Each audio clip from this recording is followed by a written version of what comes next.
அனைவருக்கும் வணக்கம். இன்று நாம் ராமாயணத்திலிருந்து ஒரு ஞானமுள்ள நாயின் அற்புதமான கதையை பார்க்க போகிறோம்.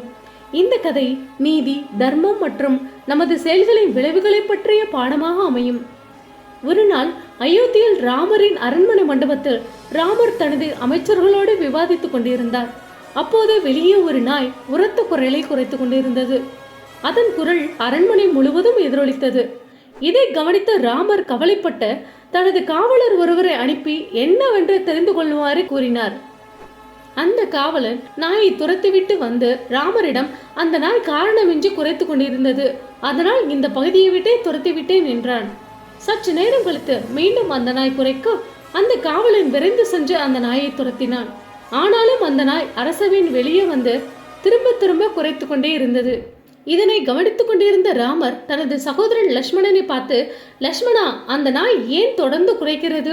நீ போய் என்ன காரணம் என்று தெரிந்து கொண்டு வா என்று அனுப்பினார். லட்சுமணனும் வெளியே சென்று அந்த நாயை பார்த்து, ஏன் இப்படி குறைக்கிறாய்? உன் துயரத்திற்கான காரணம் என்ன என்று கேட்டான். அந்த நாய் ஈனஸ்வர குரலில் பேச தொடங்கியது. எனக்கு நீதி வேண்டும், ராமரை அழைத்து வாருங்கள் என்றது. இதை கேட்டு ஆச்சரியமடைந்த அந்த லட்சுமணன் நாய் சொன்னதை அப்படியே ராமரிடம் கூறினான். ராமர் உடனே வெளியே வந்து, என் ராஜ்யத்தில் யாரும் துன்பப்படக்கூடாது, உன் துயரத்திற்கான காரணத்தை என்னிடம் சொல் என்றார். நாயும் பணிவுடன் ராமரை வணங்கி, என்னை ஒரு சன்னியாசி கல்லால் அடித்து என் காலை உடைத்து விட்டார், அதனால் நான் இங்கு நீதி கேட்க வந்தேன் என்றது. ராமர் பணிவான குரலில், வருந்தாதே, நான் இப்போது அந்த சன்னியாசியிடம் விசாரிக்கிறேன் என்று சன்னியாசியை அழைத்து வர உத்தரவிட்டார். சற்று நேரத்திற்குள் அந்த சன்னியாசி அங்கு வந்து ராமரை வணங்கி நின்றார். ராமர் சன்னியாசியிடம், நீங்கள் எதற்காக இந்த நாயை கல்லால் அடித்தீர்கள் என்று விசாரித்தார். அந்த சன்னியாசி, இந்த நாய் என் உணவை சாப்பிட முயற்சித்தது, அப்போது நான் மிகவும் பசியுடன் இருந்ததால் இந்த நாய் மீது எனக்கு கோபம் ஏற்பட்டு அதன் மீது கல்லெறிந்தேன் என்றார்.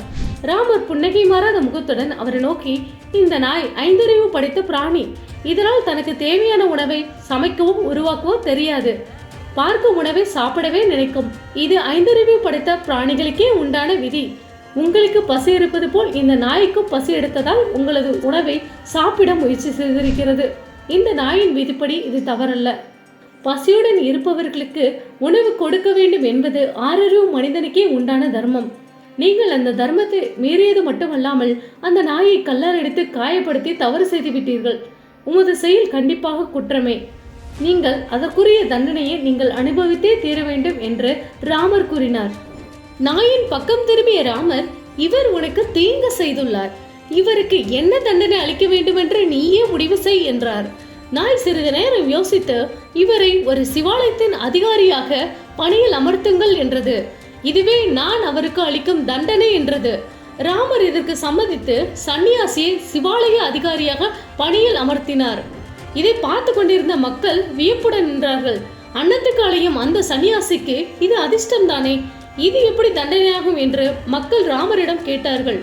அனைத்தும் அறிந்த ராமர், நாயிடமே இதனை கேட்டு தெரிந்து கொள்வோம் என்று அந்த நாயை அழைத்து வருமாறு தன் காவலரிடம் கூறினார். சற்று நேரத்தில் நாயும் வந்தது. இப்போது மக்கள் அந்த நாயிடம் கேள்வியை கேட்டார்கள். அதற்கு அந்த நாய், நான் முந்தைய பிறவியில் நான் ஒரு மடாதிபதியாக இருந்தேன், அதிகாரத்தை தவறாக பயன்படுத்தியதால் நாயாக பிறந்தேன்.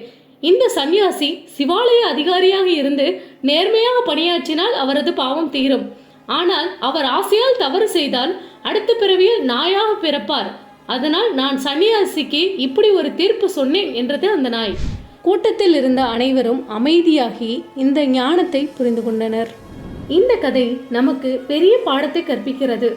அதிகாரம் வாய்ந்த இடங்களில் இருப்பவர்கள் நேர்மையாகவும் கருணையாகவும் நடந்து கொள்ள வேண்டும். ஆசை மற்றும் அதிகாரத்தின் தவறான பயன்பாடு பிறருக்கு மட்டுமல்ல, அது நமக்கும் துன்பத்தை தரும் என்று இந்த கதை நமக்கு நினைவூட்டுகிறது.